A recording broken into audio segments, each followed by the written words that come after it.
May OBS Studio na ako. Ito. Ayan, may OBS Studio na ako para sa pag mag-record tayo ng karaoke video dyan.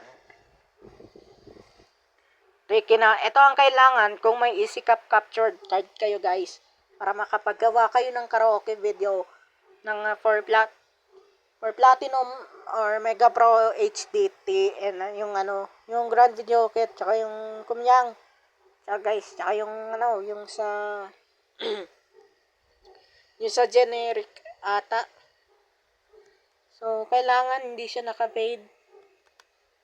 Ay, tama, naka-fade dapat yung scenes. Tapos, eto pa guys. Wait. Etong OBS Studio na ginagamit para makagawa ng videos, ay ng karaoke video for Platinum and etc. sample, generic.